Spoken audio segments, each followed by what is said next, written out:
আদতে কুমিল্লার মানুষ। কবি জ্যোতিরিন্দ্রনাথ নন্দীর নামাঙ্কিত মেট্রো স্টেশনের পেছনের জনবহুল এলাকায় গত প্রায় ৬ মাস ধরে আতঙ্কের ছাপ স্পষ্ট। ইস্টার্ন মেট্রোপলিটন বাইপাসের পেছনের ওই বৃত্ত মধ্য এলাকার সারি সারি নীল হলুদ গোলাপি ৪-৫ তলা বাড়ির ফাঁকে যে গলি, সেই গলির ভেতর থেকে আরো ভেতরে আবহাওয়া থমথমে।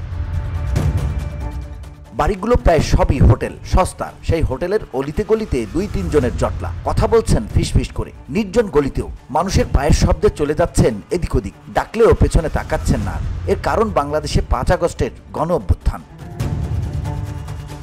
ইস্টার্ন বাইপাসের ধারে স্বল্প বাজেট হোটেল গজিয়ে ওঠার কারণ এ অঞ্চলে গত ২০ বছরে একাধিক বেসরকারি হাসপাতালের বাড়বাড়ন্ত।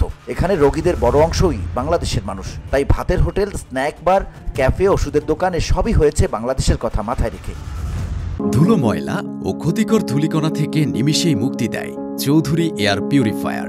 এর শক্তিশালী সাকশন ঘরের কোনায় কোনায় লুকিয়ে থাকা সকল ধুলা টেনে ফিল্টার করে এবং বের করে আনে নির্মল ও স্বাস্থ্যকর হাওয়া।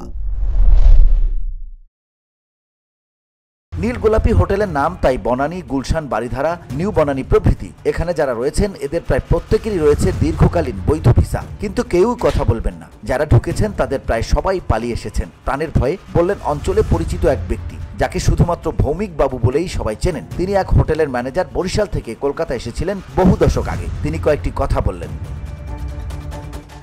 এখন যারা আসছেন তারা বিশেষ পয়সা করি নিয়ে আসতে পারেননি। এরা একেবারে ছোট বা মাঝারি চাকরি বা ব্যবসা করতেন। সেই সূত্রেই দলের সঙ্গে যোগাযোগ রেখে চলতেন। আওয়ামী লীগের বিপর্যয়ের পরে এরা বাধ্য হয়েই পালিয়ে এসেছেন। তিনি বললেন, অনেক অনুরোধ উপরোধের পরে তিনি আমাকে নিয়ে গেলেন বাংলাদেশে একটি বিশ্ববিদ্যালয়ের এক সাবেক উচ্চপদস্থ কর্তার ঘরে, কিন্তু একাধিক শর্ত সাপেক্ষে। ওনার নাম, পদ, কাজের জায়গা, জেলা কিছু নিয়েই একটি শব্দ লেখা যাবে না। উনি আতঙ্কের মধ্যে রয়েছেন, কারণ পরিবার দেশেই রয়েছে। উনি আমার অতিথি, ওনার বিপদ আর বাড়াতে চাই না, বললেন ভৌমিক বাবু।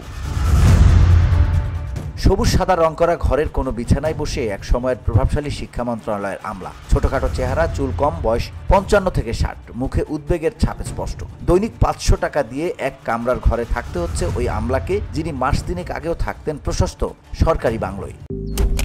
মালয়েশিয়ান প্রযুক্তিতে তৈরি অত্যাধুনিক cleaning machine modern vacuum cleaner যে কোনো ধরনের ধুলো ময়লাকে পরিষ্কার করে ঘরকে করে তুলুন চকচকে ও আকর্ষণীয়। Modem, brand of luxury. প্রায় কোনো টাকাই নিয়ে আসতে পারিনি। ভেবেছিলাম সংঘাত মিটে গেলে অপেক্ষা না করে অবসর নিয়ে নেব। এককালীন টাকা পয়সাও পাওয়া যেত, পেনশনও। সবই আটকে গেল, দেশও ছাড়তে হলো। ধীরে ধীরে বললেন শিক্ষা মন্ত্রণালয়ের সাবেক এই কর্মকর্তা। তার পরিচিতদের অনেকেই গ্রেপ্তার হয়েছেন।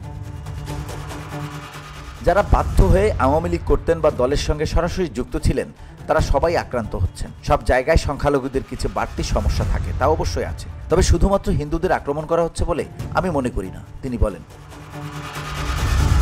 যারা বৈধভাবে এসেছেন তাদের মধ্যে সুপার ভিআইপি যেমন রয়েছেন, তেমনি রয়েছেন ওই মাঝারি মাপের আমলা থেকে একেবারেই ছোটখাটো আওয়ামী লীগ কর্মী, যারা নিজ নিজ অঞ্চলে রেস্তোরাঁ, দোকান বা ব্যবসা চালাতেন। এরা যে পার্টির সঙ্গে ভালো সম্পর্ক রেখে চলতেন, তারা নিজেরাই তা স্বীকার করেছেন। কি করব বলুন, প্রশ্ন তাপস মজুমদারের। তার আক্ষেপ, এখন যারা ক্ষমতায় এসেছেন তারা তার মতো সাধারণ লীগ কর্মীর সীমাবদ্ধতা বুঝছেন না। তাপসের সঙ্গে দেখা করছিলাম মধ্য কলকাতার মার্কুইস স্ট্রিটে। বাংলাদেশ থেকে যারা আসেন তাদের অনেকেই এখানেও থাকেন। তাপসের সঙ্গে প্রথমে গিয়ে বসলাম সঙ্গম বলে একটি হোটেলের পাশে এক চায়ের দোকানে। সঙ্গে তার এক বন্ধু, তিনি ছদ্মনামও বলতে চাইলেন। কথা বলতে বলতে বোঝা গেল দুই বন্ধুই বেশ অস্বস্তিতে রয়েছেন।